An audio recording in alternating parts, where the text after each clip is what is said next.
রাগের মাথায় আপনি সন্তানকে বললেন তুই মর, ফেরেশতারা বলল আমিন। তোর ভবিষ্যৎ অন্ধকার, ফেরেশতারা বলল আমিন। রেগে মেগে আপনি আপনার মেয়েকে বললেন জীবনেও তোর কপালে স্বামীর ভাত জুটবে না, ফেরেশতারা আবারও বলল আমিন। আচ্ছা, আপনি না সেই ব্যক্তি যে তার নিজের জীবনের চাইতেও সন্তানকে বেশি ভালোবাসেন?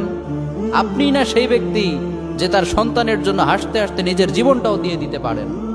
আপনি না সেই ব্যক্তি যে আল্লাহর কাছে নিজের চাইতেও সন্তানের জন্য বেশি দোয়া করে? তাহলে কি করে নিজের হাতে নিজের সন্তানের এত বড় ক্ষতি করতে পারলেন? Doesn't make any sense. Common sense বলতে কিচ্ছু নাই আপনাদের? আপনারা কি জানেন না আপনাদের রাগের মাথায় বদদোয়া করাগুলো ফেরেশতারা আমিন বলে? দাওয়াতুল ওয়ালিদ আলা ওয়ালাদি, বাবা মা তার সন্তানের জন্য যেই দোয়া করে সেটা ভালো হোক কিংবা বদদোয়া হোক, আল্লাহ সেটাই কবুল করে নেয়। এজন্য খবরদার, নেভার কার্স ইউর চিলড্রেন। রাগের মাথায় কখনো সন্তানকে অভিশাপ করবেন না। খুব বেশি রাগ উঠে গেলে তার জন্য উল্টা